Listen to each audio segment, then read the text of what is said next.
सम्मानित साथियों, नमो बुद्धाय, जय भीम। जैसा कि आपको मालूम है, 14 अप्रैल 2025 को अंबेडकर जयंती के उपलक्ष्य में पूरे देश में गांव-गांव, शहर-शहर अंबेडकर जयंती मनाई गई और शानदार कार्यक्रम आयोजित किए गए। 14 अप्रैल 2025 को आवाज का कन्नौज टीम की जो कार्य योजना है, किस तरह की रही, आज के इस वीडियो में हम आपको बताएंगे। और विभिन्न जगह पर बाबा साहब के विचारों को पहुंचाने का भी अवसर मिला, लोगों को समझाने बुझाने का अवसर मिला।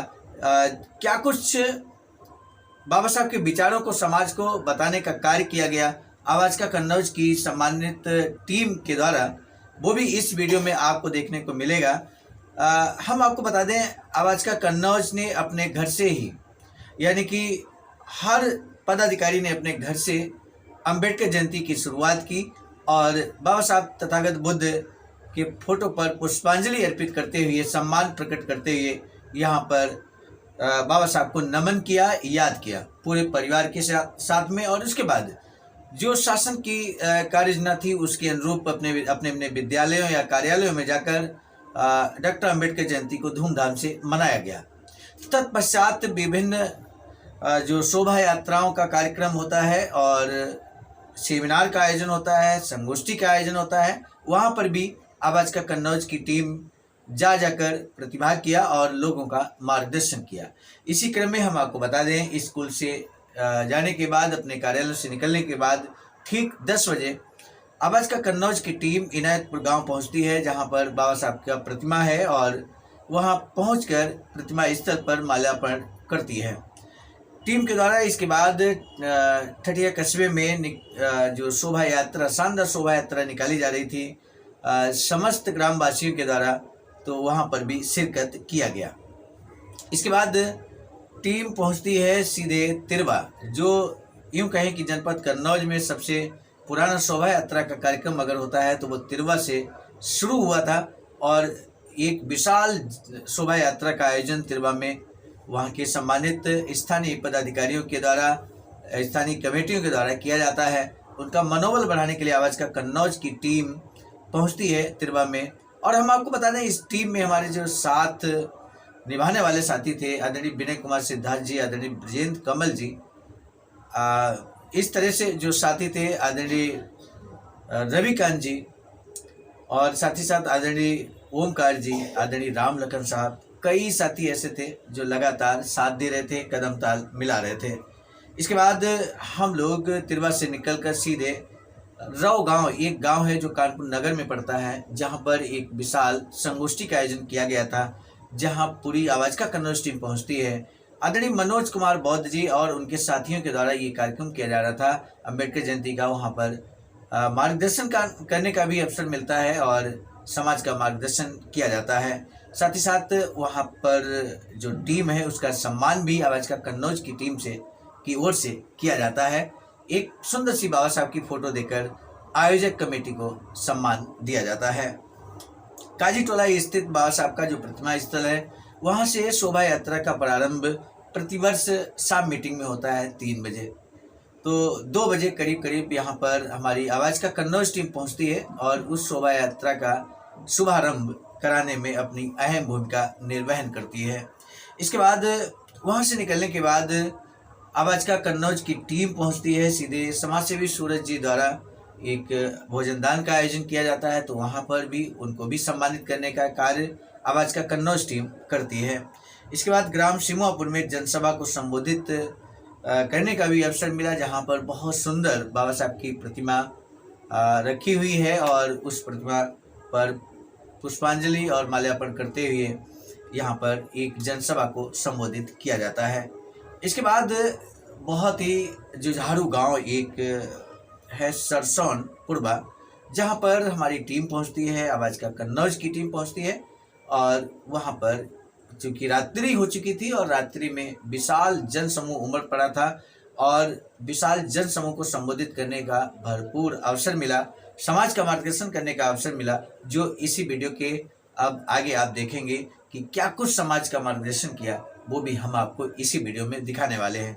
इस गांव में बाबा साहब की प्रतिमा स्थापित है, लेकिन उसके पीछे अथक परिश्रम और सहयोग कमेटी के द्वारा किया गया, जो वहाँ पर आदरणीय पंचम लाल जी, वरुण सिंह जी, राम सिंह, अविदेश कुमार, सुरजीत सिंह, अनिल कुमार, राम सागर, राकेश कुमार, राम अवतार, मेघनाथ, शिव सिंह आदि कई साथियों ने मिलकर ये बहुत शानदार संगोष्ठी का आयोजन किया और एक सफल आयोजन किया, शानदार आयोजन किया गया।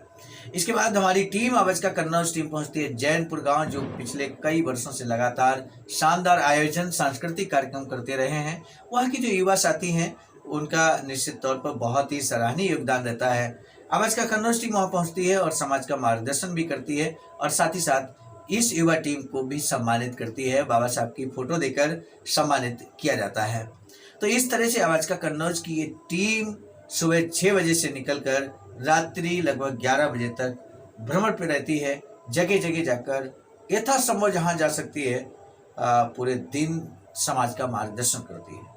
समाज में जो उत्साह है अंबेडकर जयंती के प्रति, बाबा साहब के प्रति, वो देखने लायक है और इसी उत्साह की बदौलत सम्मान, स्वाभिमान और हमारा भारतीय संविधान हम सभी को संरक्षित करना है, संरक्षित रखना है और बाबा साहब के अधूरे मिशन को पूरा करना है। ये संकल्प हमेशा हमारे दिलो दिमाग में रहना चाहिए और साथ ही साथ हमारी धार्मिक और राजनीतिक सत्ता भी स्थापित हो। इस ओर भी बहुजन समाज का और जागरूक समाज का, जो अम्बेडकरवादी समाज है, अम्बेडकर के अनुयायी लोग हैं, बौद्ध समाज है, हम सभी को इस ओर बहुत गंभीरता से ध्यान देने की जरूरत है। तो हमारे साथ इस तरह से कुल मिलाकर आवाज का कन्नौज की वर्किंग तो आप समझ गए होंगे। दिन हो चाहे रात हो, आवाज का कन्नौज टीम कभी थकती नहीं, कभी रुकती नहीं और इस तरह से लगातार आगे बढ़ रही है। अब आइए हम आपको सुनाएंगे आदरणीय विनय कुमार सिद्धार्थ जी का और मेरा स्वयं का संक्षिप्त जो स्पीच है ग्राम सरसौनपुर में दिया गया, समाज का मार्गदर्शन करने का जो अवसर मिला। हालांकि कंप्लीट वीडियो नहीं बन पाया है, लेकिन जितना भी है हम आपकी सेवा में प्रस्तुत करते हैं। अंत तक जरूर वॉच कीजिए और मार्गदर्शन कीजिए आप स्वयं भी कि कहाँ पर सुधार की आवश्यकता है। यदि आप अच्छा कोई सुझाव देते हैं तो हम जरूर अमल में लाएंगे। तो इस तरह से आज के वीडियो को हमने यहाँ पर अम्बेडकर जयंती को ही, अम्बेडकर जयंती के उपलक्ष्य में किए गए कार्यक्रम, किए गए पार्टिसिपेशन को ही एक तरह समर्पित किया है। कैसा लगा आज का वीडियो, ये जरूर पूरा वीडियो देखने के बाद कमेंट सेक्शन में अपना रिप्लाई जरूर कीजिएगा। आप सभी को सादर नमो बुद्धाय, जय भीम। एक बार पुनः डॉक्टर अम्बेडकर जयंती की आपको हार्दिक मंगल कामनाएं करते हुए अब हम इस वीडियो को यहीं पर रोकेंगे। मिलेंगे नए वीडियो में। आप सभी को सादर नमो बुद्धाय। तथागत बुद्ध बाबा साहब के चरणों में श्रद्धा का सुमन अर्पित करते हुए आज सरसौनपुर में आप सभी ने, हम सभी हमारे साथियों को और मुझे आमंत्रित किया, मुझे बहुत खुशी है। और साथ खासकर हम धन्यवाद ज्ञापित करेंगे आदरणीय विवेक प्रकाश जी का, जिन्होंने ये सुनहरा अवसर हमें दिया यहाँ पर। जब आपके इस गांव में पहली बार इस तरह की संगोष्ठी हो रही है, पहली बार इस तरह का सेमिनार हो रहा है, आप सोचिए, आपने इतिहास रचने का काम किया है। बहुत सारे लोग, बहुत सारे गांव ऐसे हैं जहां लोग चाहते हैं कि मूर्ति लग जाए, लेकिन नहीं मूर्ति लग पाती है, बीसों बाधाएं आती हैं। आप लोगों ने, और खासकर बड़े बुजुर्गों से भी मेरी बात हो रही थी, उन्होंने जो समझदारी दिखाई है वो इस जिले के लिए अनुकरणीय है। जिस आपने देखा होगा कि बहुत सारे गांवों में बाबा साहब की मूर्ति लगी है, लेकिन क्या कभी आपने सोचा है कि इस मूर्ति लगने से पहले और इस मूर्ति को लगने के बाद हमारे जीवन में क्या परिवर्तन आएगा? अगर हम इस बात को नहीं समझना चाहते कि हमारे जीवन में क्या परिवर्तन आने वाला है, तो इस मूर्ति लगाने का कोई मतलब नहीं रह जाता। मेरे साथियों, मेरी माताओं, बहनों, बहुत ध्यान देने की जरूरत है। हम इस मूर्ति को गौर से देखें, ध्यान से देखें। आप सभी लोग इस मूर्ति को, बाबा साहब की मूर्ति को ध्यान से देखिए। अभी पूर्व के वक्ता ने कहा कि ये पत्थर की मूर्ति नहीं, ये विचारों की मूर्ति है। उन विचारों को समझने की कोशिश हम लोग करेंगे। मूर्ति को आप ध्यान से देख रहे हैं। बाबा साहब के बाएं हाथ में भारतीय संविधान है। क्या है? भारतीय संविधान है। और जो दाहिना हाथ है, बाबा साहब इस तरह से उठाए हैं। आप समझिए बाबा साहब क्या कहना चाहते हैं हमारे आपसे, हम सभी से क्या कहना चाहते हैं। बाबा साहब की मूर्ति क्या कहना चाह रही है, ये समझना पड़ेगा। कल को कोई आपके यहाँ नाते रिश्तेदार आए और आपसे पूछे कि बताओ, ये बाबा साहब जो हाथ में किताब पकड़े हैं, सीने से लगाए हैं, ये किताब कौन सी है, तो आपको बताना पड़ेगा कि किताब कौन सी है। बताना पड़ेगा कि नहीं? और यही किताब क्यों बाबा साहब पकड़े हैं, सीने से लगाए हैं? आप समझिए इस बात को। कभी आपके समक्ष अगर संकट आए, कभी कोई ऐसी परिस्थिति आ जाए, आंधी तूफान आ जाए, तो आप अपने बेटा या बेटी को सुरक्षित करते हो। आप देखते हो कि मेरा बेटा कहाँ है, उसको तुरंत गोदी में उठा लेते हो, क्योंकि उसको चोट ना पहुंचे, उसको नुकसान ना पहुंचे। अक्सर आपने देखा होगा गांव में आग लग जाती है। आग जब लग जाती है तो हम सबसे कीमती जो चीजें होती हैं उठाकर अपने सीने में लगा लेते हैं और उठाकर सुरक्षित जगह पहुंचा देते हैं। करते हैं कि नहीं करते हैं? आपकी नजर में कौन कीमती चीज है? आपकी नजर में कीमती चीज है आपके बच्चे, आपके छोटे भाई बहन, यही आपकी कीमती चीज है। लेकिन बाबा साहब को ध्यान से देखिए। आप बाबा साहब जो सीने से लगाए हैं वो भारतीय संविधान लगाए हैं। बाबा साहब के लिए अगर कोई कीमती चीज है तो ये भारतीय संविधान है मेरे साथियों, मेरी माता बहनों। भारतीय संविधान है। आखिर क्यों बाबा साहब भारतीय संविधान से इतना प्रेम करते हैं? ये जो सीने से भारतीय संविधान बाबा साहब लगाए हैं तो इससे वो इस प्रेम क्यों करते हैं, ये समझना पड़ेगा आपको। आपके सामने जब संकट आया तो आपने तो अपने बच्चे को उठाकर अपनी गोदी में लगा लिया, अपने सीने में लगा लिया। लेकिन बाबा साहब ने अपने 4 बच्चों की कुर्बानी दे दी, लेकिन जब सीने से लगाया तो वो भारतीय संविधान लगाया, जिसमें हम सभी मान सम्मान के साथ आज ये मीटिंग कर पा रहे हैं मेरे साथियों। आज ये मीटिंग करने के लायक अगर किसी ने बनाया है तो बाबा साहब डॉक्टर भीमराव अंबेडकर हैं। इस बात को समझने की जरूरत है। आज हमारे बच्चे हर स्कूल में एडमिशन ले सकते हैं, हर स्कूल में शिक्षा ग्रहण कर सकते हैं। तो ये देन किसकी है? ये बाबा साहब की देन है। इस भारतीय संविधान में अधिकार दिए बाबा साहब ने कि हम अपने बच्चों को किसी भी स्कूल में, किसी भी अच्छे स्कूल में पढ़ा सकते हैं। ये देन किसकी है? बाबा साहब की देन है। इस भारतीय संविधान के अंदर यदि आप पर कोई शोषण अत्याचार करता है, जैसा कि सदियों से हमारे समाज पर शोषण अत्याचार होता आया था, यदि कोई शोषण अत्याचार करे, यहाँ तक कि जाति सूचक शब्द का अगर इस्तेमाल करता है तो तुरंत आप SC एक्ट में मुकदमा दर्ज करा देते हो। यह भी संविधान की देन है, यह भी संविधान में वर्णित किया गया है। यानी कि इस भारतीय संविधान को बाबा साहब कहना चाहते हैं कि इस भारतीय संविधान को जो हम सीने से लगाए हैं, और बाबा साहब इस तरह से जो उंगली उठाए हैं, अभी पूर्व के वक्ता ने बताया कि हम सांसद बने, विधायक बने और वहां पर जाकर अपना शासन करें, कानून निर्माण करें, जिस कानून से पूरा देश चलता है, वहां पर संसद में जाएं।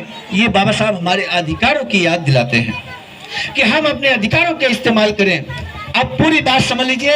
ये मूर्ति ये संदेश देती है बाबा साहब की कि इस भारतीय संविधान की रक्षा कर लेना, इस और अपना विकास कर सकते हैं। यानी कि मूर्ति हमारा ये क्या संदेश देती है? ये संदेश देती है कि अगर दूसरा ये है, जैसे बच्चे अभी शायद ये नासमझ है, लेकिन जो आप लोग समझदार हैं, इसलिए हम आपसे बात कर रहे हैं। हम बच्चों से बात नहीं कर रहे, कोई बात, बच्चों से बात नहीं कर रहे, आपसे बात कर रहे हैं। आप समझदार हैं, आप सभी लोग समझदार हैं, इसलिए आपसे बात कर रहे हैं। बाबा साहब एक छोटे से कमरे में रहते थे। आपको यह भी मालूम कि जब पहला कदम बाबा साहब ने स्कूल की दहलीज पर रखा था तो 5 शर्तें लगा दी गई थी। एडमिशन 5 शर्तों के अधीन हुए थे मेरी माताओं बहनों। वो 5 शर्तें क्या है जानना जरूरी है। हर माता बहन, हर बच्चे के लिए, माँ बहन के लिए जानना जरूरी है कि वो 5 शर्तें क्या थी। बाबा साहब ने जब कदम रखा स्कूल में सन 1900 में, वो दिन था 7 नवंबर सन 1900, जब कदम रखा तो बाबा साहब के सामने 5 शर्तें लगा दी गई। पहली शर्त बाबा साहब के समक्ष रखी गई कि अगर इस बालक को इस स्कूल में पढ़ना है तो इसको ये बात ध्यान रखनी होगी कि किसी दूसरे बच्चे के साथ खेलेगा नहीं, ये दूसरे बच्चों के बीच बैठकर पढ़ेगा नहीं, बल्कि जहां पर जूता चप्पल निकाला जाता है, जहां पर यानी कि विद्यालय के बाहर, क्लास के बाहर बैठकर पढ़ेगा। भीमराव क्लास के बाहर पढ़ेगा, ये शर्त लगा दी गई। साथ ही साथ ये शर्त लगा दी गई कि ये जो घड़ा रखा है ये भीमराव क्योंकि अछूत जाति से है, इसलिए इस घड़े से पानी नहीं पिएगा। इसको अगर कोई पानी पिलाएगा तो पिएगा, अदरवाइज प्यासा रहेगा, लेकिन अपने हाथ से इस घड़े को नहीं छुएगा, इस घड़े में पानी नहीं पिएगा। ये शर्त लगा दी गई। ये शर्त लगा दी गई कि भीमराव जब स्कूल पढ़ने के लिए आएगा तो इसको बैठने के लिए कोई व्यवस्था नहीं है, ये अपने स्वयं की टाट फट्टी लेकर आएगा और वही बिछाकर बैठेगा। मेरे साथियों, इस तरह की शर्तें यदि आपके बच्चों के सामने, आपके छोटे भाई बहनों के सामने लगा दी जाए किसी स्कूल में जाने से पहले, क्या आप उस स्कूल में एडमिशन करवाएंगे? आप नहीं करवाएंगे उस स्कूल में एडमिशन, नहीं करवाएंगे मेरे साथियों। कहेंगे, लात मार देंगे ऐसे स्कूल का कि हम ऐसे स्कूल में अपने बच्चों को नहीं पढ़ाएंगे जहां इतनी शर्तें लगा दी जाती हैं। लेकिन बाबा साहब 9 वर्ष की अवस्था में बहुत ही समझदार थे। उन्होंने कहा, अपने पिताजी से कहा कि हम पढ़ेंगे इस स्कूल में। ये 5 शर्तें जो लगाई है, 5 की जगह 10 शर्तें लगा दें, लेकिन हम पढ़ेंगे। और बाबा साहब ने पढ़ाई की, मेरे माता बहनों की, उन्होंने पढ़ाई। और इतना ही नहीं, एक समय ऐसा आया जब इस भारत देश के अंदर सबसे ज्यादा अगर कोई पढ़ा लिखा व्यक्ति था तो वो बाबा साहब डॉक्टर भीमराव अम्बेडकर थे। इस बात को समझ लीजिए, सबसे ज्यादा पढ़े लिखे अगर कोई व्यक्ति थे तो बाबा साहब थे। इस बात को समझना है। और बाबा साहब ने 21 घंटे पढ़ाई की। कैसे पढ़ते थे मेरे, आप समझिए, 8-10 लोग, 10 बाई 10 का एक कमरा, छोटा सा कमरा। ये जो तख्त है ना, इस तख्त के दोगुना मान लीजिए, इस तख्त का दोगुना मान लीजिए। इतने बड़े कमरे में 8 से 10 लोग रहते थे। समझने की कोशिश करिए और आप अपने बच्चों को समझाइएगा कि जब बाबा साहब पढ़ सकते हैं इतनी विषम परिस्थितियों में, तो हमारे बच्चे क्यों नहीं पढ़ सकते? जब बाबा साहब इतनी कठिन परिस्थितियों में पढ़ सकते हैं तो हमारे ये बच्चे क्यों नहीं पढ़ सकते हैं? तो बाबा साहब 10 बाई 10 का कमरा, छोटा सा कमरा में रहते थे और वहां पर उनका पूरा परिवार रहता था। लगभग 8-10 लोग रहते थे।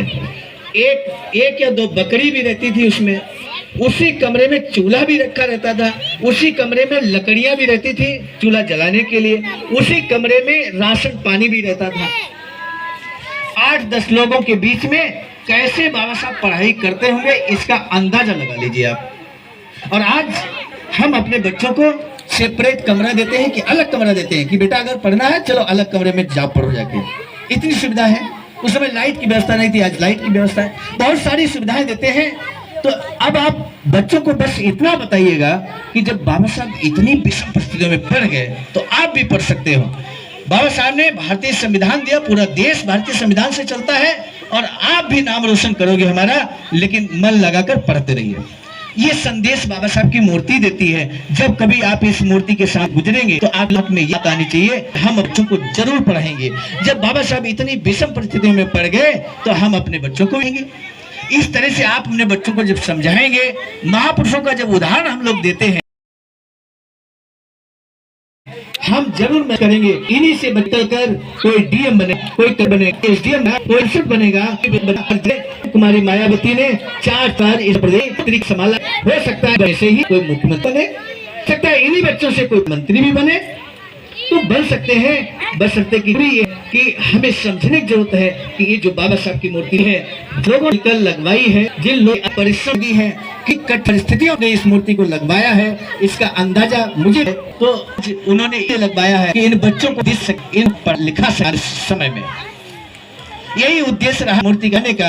इसलिए आप जब कभी अपने नाते रिश्तेदारी जाइए, बताइए अपने नाते रिश्तेदार, फोन कीजिए, बताइए उनको कि मेरे गांव में भी बाबा की मूर्ति लगी है, मेरे गांव में भी बाबा साहब की मूर्ति लगी है।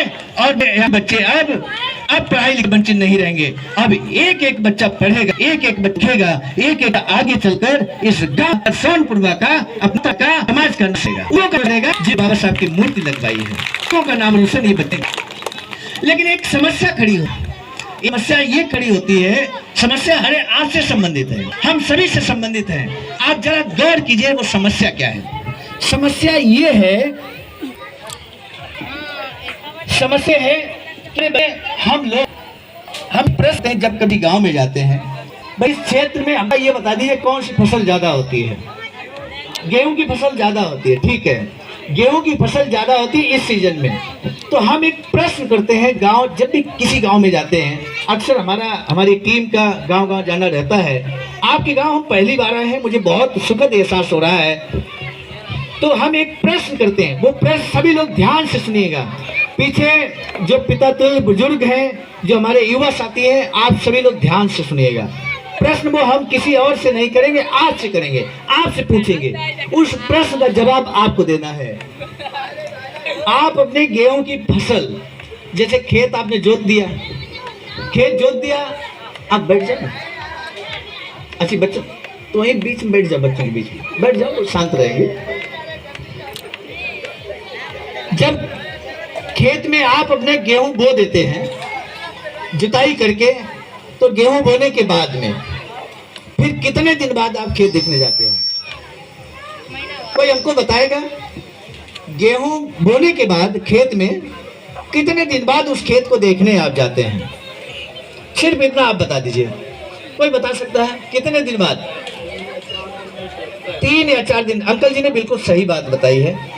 हम भी किसान रहे हैं, हमारे माता पिता किसान हैं, बड़े भाई किसान हैं, खेती करते हैं, और तो इसलिए हम भी इस बात को समझते हैं। लेकिन आपसे कहलवाना चाहते हैं, बस 3 या 4 दिन में, गेहूं बोने के बाद 3 या 4 दिन में आप अपना खेत देखने जाते हो। अपना खेत देखने जाते हो। ये क्या कर रहे हैं आप? ये क्या कर रहे हैं? ये मत करिए। वो बाबा साहब विचारों की मूर्ति है। आप ये तो वही बात हो गई कि जैसे अभी हम लोग पत्थर में लगाया करते थे, बाबा साहब लगाने लगे। हम लोग ये समझे कि बाबा साहब कि ये विचारों की मूर्ति है, विचारों को समझना है, सम्मान है। हम समझते हैं आपने सम्मान में लगाया, हम जानते हैं इस बात को, लेकिन इस पाखंड को भी दूर करना है, हम लोगों की जिम्मेदारी है। ठीक है, अभी आप केक ना खिलाए, लेकिन बच्चों को मन चलेगा कि केक बंटने लगा है। आप समझिए ना इस बात को। बात माना करिए। आप समझने की कोशिश क्यों नहीं करते? हम लोग गंभीर चर्चा कर रहे हैं, बहुत गंभीर चर्चा कर रहे हैं। इस बात को समझने की कोशिश करिए। ठीक, हम लोग वही बात वापस लौटते हैं। गेहूं में खेत में गेहूं बो दिया। बोने के बाद 4 या 5 दिन बाद गेहूं का खेत देखने गए। क्या देखने गए? कि गेहूं जमा कि नहीं जमा। गेहूं अगर नहीं जमा या जमने लगा है तो ऐसा तो नहीं कोई पक्षी जाकर उस गेहूं को मतलब खा रहा है, या कीट पतंगा लग गया है। गेहूं जब जम जाता है फिर 4 दिन बाद आप देखने जाते हैं। क्या करने जाते हैं? क्या करने जाते हैं कि पानी लगने को तो नहीं है, कहीं ऐसा ना हो हम लेट हो जाए और हमारा गेहूं सूख जाए, पूरी मेहनत बेकार हो गई। अगर गेहूं सूख गया तो आपने जो जुताई की थी, जुताई में मेहनत किया था, जो आपने गेहूं बोया था, गेहूं बीज बेकार हो गया, बहुत सारी चीजें, बहुत सारा इन्वेस्टमेंट आपका बेकार चला गया। यानी कि 4 दिन के बाद फिर आप पानी लगाने के लिए गए, देखने के लिए गए। इसके बाद जब गेहूं बड़ा हुआ तो उसके बाद फिर आप 1 हफ्ते बाद या 15 दिन के बाद देखने गए कि कहीं ऐसा तो नहीं कि गेहूं की फसल में खरपतवार उगाया हो, तो उसमें हमें कीटनाशक डालना रहेगा, कीटनाशक डालना रहेगा, या खाद डालनी रहेगी, पानी लगाना रहेगा। बात ये निकल कर आई कि चाहे जैसा किसान हो, चाहे जैसा किसान हो, बिल्कुल अगर कम मतलब ज्यादा ही कम जाता होगा खेत देखने, तो वो भी 15 दिन में जरूर जाता होगा कि उसमें पानी तो नहीं लगना है, खाद तो नहीं लगना है। तो आपसे पूछें क्यों नहीं जाते हो? हम आपसे कि हर 15 दिन खेत हो जाते हो, मत जाइए, फसल बर्बाद हो जाएगी कि नहीं। अगर आप खेत जोतने के बाद, बोने के बाद खेत देखने अगर नहीं,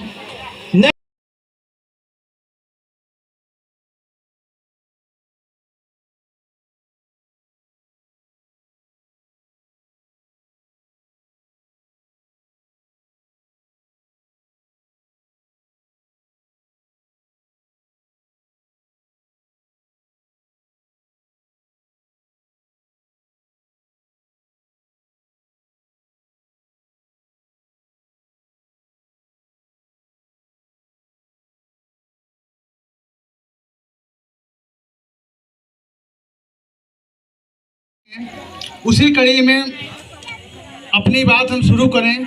इससे पहले बहुजन समाज में जन्मे सभी संतों, गुरुओं, महापुरुषों के चरणों में श्रद्धा का सुमन अर्पित करते हुए यहाँ पर उपस्थित हमारे पिता तुल्य